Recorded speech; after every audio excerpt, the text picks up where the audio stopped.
All right, welcome back to Knicks Morning Coffee. Today we're going to talk about the mock draft. It was actually taken a week ago by several NBA commentators. A lot has changed since that mock draft.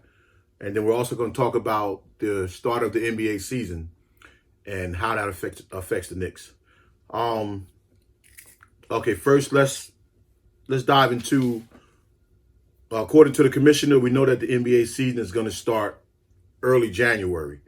So that gives us 3 months to decide how we want to go in the draft and then also how we want to attack free agency. My guess is that being that we did bring on a veteran like Tom Thibodeau, that we're going to try to do something to try to get us in the playoffs. And with that said, also keeping with like a rebuild plan, because again, we don't have to scrap everything just to, get the young guys to develop. We can try to win. And Tibbs did prove that in Minnesota when he went there with a young team, to get them into the playoffs and consistently. Another thing is the mock draft. A lot has changed in this past week. The Knicks at number 8 looked like they were going to take Okoro out of Auburn. And that's been from a couple of mock drafts. One is the CBS Sports headquarters, presented that to us. But now I'm looking at, for some reason, with the cap space for next year is not going to be that high at all. So I don't know if teams are panicking not to go over the threshold and be behind the 8 ball. But I think teams like Atlanta and Golden State are looking to trade their picks and move down to save money. I think Golden State's main reason is that they want to make the playoffs and win a championship. So I think Atlanta, I'm not sure why, other than the salary cap, going over the salary cap, I'm not sure why they would trade down. I mean, they're a young team, up and coming, and they could probably use a few people that's in this draft. So let's just take a look at some of the teams and who they're looking at. Minnesota, Anthony Edwards out of Georgia. He's a solid player. I think the Knicks probably had their eye on him, but they didn't even bother to call him in because they know he's not going to be there. But I also look at some of the people the Knicks did call in this past week. We're finding out that they called in and talked to, rather, Obi Toppin and also LaMelo Ball. So those guys are projected to be gone. So if you're calling those guys in to talk to them, then either something is up. Either you looking to maybe move up, or that other teams, just got other things on their mind. But I'm kind of curious now to find out why at number 8 are you calling in guys who are projected to go, 1, 2, and 3. So that's kind of interesting. At number. So does this free up cap space for us to move up to 1 and maybe say they did get rid of Randall? Did that cap space now did we get rid of his cap space for that? No. I mean, the draft won't affect, Randall's salary won't affect the draft because a lot of the free agents that we signed last year, we signed them with a 1 and an option. And other than Randall, nobody had a high price tag. So the money that's slotted for a draft pick, that wouldn't affect us. Now, what would affect us is going out maybe and getting other free agents because the Knicks got 3 picks. And then they also, you bring in guys who don't get drafted. Mm-hmm. So that money still got to come from somewhere. So, but no, Randall really don't affect that. All right, Golden State in the beginning was targeted at LaMelo Ball. But again, now I guess they're willing to get rid of that pick for the sake of, getting some veterans and running for a championship. Now, Charlotte was looking at James Wiseman from Memphis. A great big man. A lot of teams can use him, can score, protect the rim, run the floor. But this is also these top 4 picks, and I throw in Chicago and Obi Toppin. These top 4 picks on everybody's mock board a week ago, they all just flip-flop. So they were all going in the top 4, just depending on what team was going to take them. But from 5 down, a lot of people seem to think that their picks were going to hold. Now, that's a week ago. So you go to number 4 with Obi Toppin from Dayton, who the Knicks also called in, who I wouldn't mind having. I mean, this guy's already NBA ready. He can come in and he can do some things for you. His weakness is that he is kind of slow for a big man, but he can get his own shot off. He can rebound, he can run the floor. He's athletic, but he's just that kind of slow on the block. He's slow with his moves, but that's something that they can work on in practice. So bringing him in now and talking to him, what are the Knicks planning? Are we planning to move up? Which I don't really think we should move up. I think we should just wait at number 8 and just take the best player available. Cleveland at number 5. They're talking about Denny Avila out of Israel. That's the guard that I said that I wouldn't mind having. Kind of like a Luka Doncic kind of guard that can do everything and make your team better. Atlanta at number 6. Onyeka from USC. Again, another guy similar to James Wiseman. A big man that can do a lot of things that can help your team. Detroit. Now, Detroit was talking about Tyrese Halliburton out of Iowa State. Now, he's another one that in the beginning was on the Knicks' radar. And then they say he's the kind of point guard that he's too slow. Then all of a sudden, then he started popping back up on our radar because he can, he's a good decision maker and he can shoot. So for some reason, his name for us, just won't go away. And I'm at a point now where because he can shoot and handle the ball, that if you're gonna get a guy like that, I'm not even gonna be mad at you. I'm not looking for him to start and be an impact right away, but he's not gonna hurt you. They say he don't really drive to the basket, but he can set other people up. So that's his asset. And then they have us with Isaac Okoro out of Auburn. And again, I would take him. I don't see the big upside. I was watching Knicks Fan TV with their scout, and then they were talking about after a lot of the defense that was played against James Harden, that you need those type of guys that can, James Harden can't bully you, and you can stay with him step for step. And, that's all right, but, I think a guy like R.J. Barrett can turn into that kind of a guy. A guy that you won't be able to bully, but yet he can bully you on the other end. So, I'm not that crazy about that pick. The guy, from what I've seen, I checked out a lot of his footage, and he's not really a good shooter. So if at 6'6", 6'5", if you can't knock down a shot, we already got guys like that. So then we really don't need you. But again, I'm not that high on this draft anyway. So if we take him, I'm not going to lose no sleep. But I think the Knicks, y'all can do a whole lot better finding us a piece in this draft. Which takes me to number 9 with Washington, with Devin Vassell. Now, Devin Vassell, like Halliburton, was on our radar for similar things. It's just that Vassell is a 3-and-D guy, and that's more what we need. A guy that can D you up, that can switch on other players, and then definitely knock down that shot, So, the Knicks, I don't know. Well, we got new scouts, so I'm not going to jump off the bandwagon. But let's go out and get our homework done and get in the right guy for this season.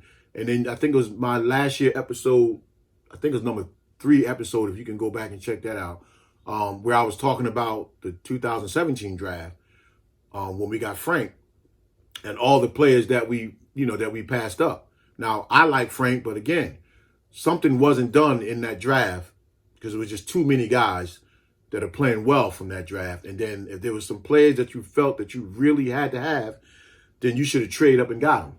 Now, that was a draft to trade up for. But we let a lot of guys go in that draft just to pick up Frank. And we can't make that same mistake now again. Number 10, Phoenix is looking at Patrick Williams from Florida State or Kyra Lewis from Alabama. Now, Kyra Lewis from Alabama, and out there also is still Killian Hayes. Last week I said the Knicks wasn't talking about point guards anymore. Well, that's changed back. Now they're back to talking about point guard. And Kyra Lewis, to me, he seems like the type of point guard. Now, this is going to ruffle some feathers. But he got a little bit of John Morant in him. So a guy like that can come in. He can get up and down the court. He can create his own shot. He can shoot. I mean, these are the type of people. If you're gonna take somebody that can make an impact on your team. Nobody's gonna come in and change us around by themselves anyway. That's what the free agents are for, and that's what guys like Mitch and RJ and hopefully Knox, who can develop to become. And then you just bring in some pieces.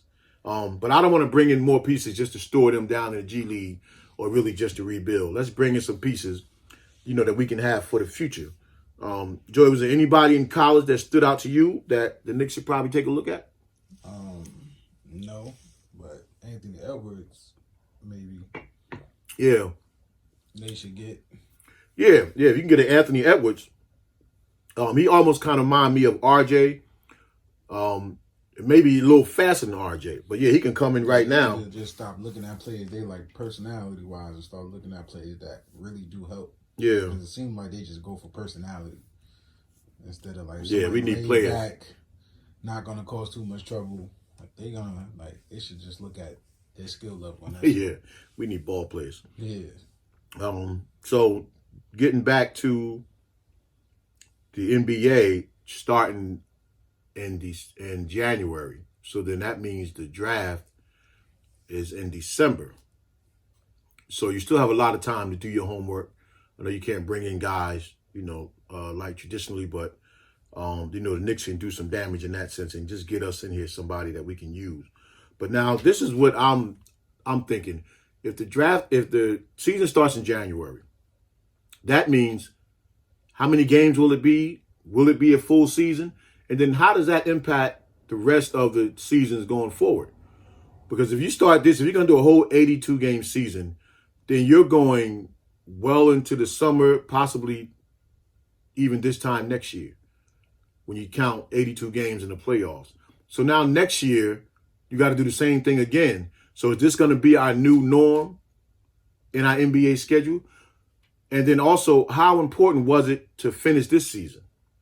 Now, two things. One, LeBron took a lot of criticism for wanting to go back and play the season and go into the bubble because they say he was selfish, just to try to steal a championship.